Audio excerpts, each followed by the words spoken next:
मुल्क त पाकिस्तान सजो ही गुलशन आहे सहाबा जो। मुल्क त पाकिस्तान सजो ही इन लेन का पोइ जेके मां लेन चवां जेके सहाबा जा सच्चा पक्का आशिक पतंग परवाना वेठा हो एतरी सुभाला जो पूरो मोरो तांजी सुभाला ॿुधे चवंदो इंशाअल्लाह। मुल्क त पाकिस्तान सजो ही गुलशन आहे सहाबा जो। निकिरी वञे हिन मुल्क मजे को दुश्मन आहे सहाबा जो। निकिरी वञे हिन मुल्क मजे को दुश्मन आहे सहाबा जो। मुल्क त पाकिस्तान सजो ही गुलशन आहे सहाबा जो। मुल्क त पाकिस्तान सजो ही ओ अज़मत जिन जी खुदा कई तिन ते तुहमत जो भी लगाए थो। लगदस पान के पंहिंजी थुक जो सिजदे थुक उछलाए थो।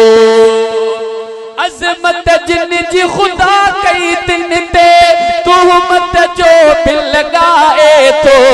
लगदस पान के पंहिंजी थुक जो सिजदे थुक उछलाए थो।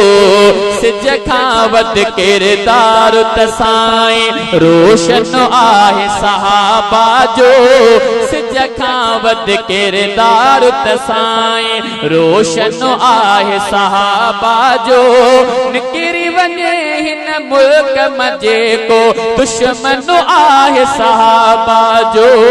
मुल्क त पाकिस्तान सजो ही उहद बदर ऐं खैबर जिन जे रत सां थिया रंगीन अदा। पाक मके ऐं पाक मदीने जे शाहिद आहे ज़मीन अदा। लुटजी वयो जिते दीन जे ख़ातिर तन मन आहे सहाबा जो। लुटजी वयो जिते दीन जे ख़ातिर तन मन आहे सहाबा जो। निकिरी वञे हिन मुल्क मजे को दुश्मन आहे सहाबा जो।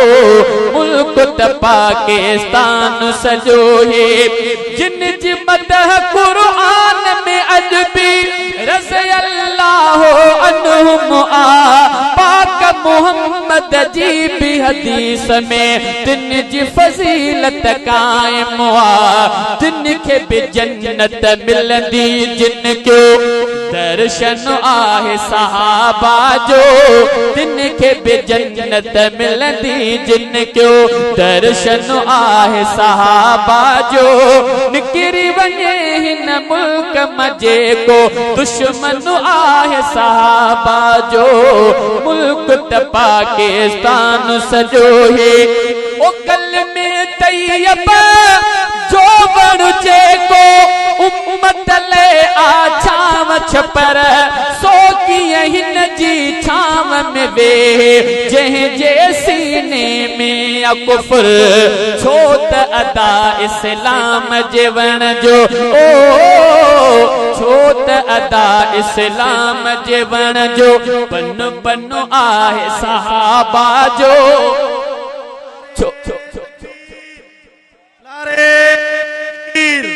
शाने सहाबा शाने अहल बैत अज़मते सहाबा सहाबा जे दुश्मनन ते। सो कीअं हिन जी छाव में वे जंहिं जे सीने में कुफ्र। छो त अदा इस्लाम जे वण जो पन पन आहे सहाबा जो। निकिरी वञे हिन मुल्क मजे को दुश्मन आहे सहाबा जो। मुल्क त पाकिस्तान सजो ही ओ मूं बि सहाबा जे वसीले रब का जन्नत आहे घुरी। जन्नत में पहुंचण ले हसने अग में शहादत आहे घुरी। छो त बेरोही सिर घोरण जो ही फन आहे सहाबा जो। छो त बेरोही सिर घोरण जो ही फन आहे सहाबा जो। हिन मुल्क मजे को दुश्मन आहे सहाबा जो।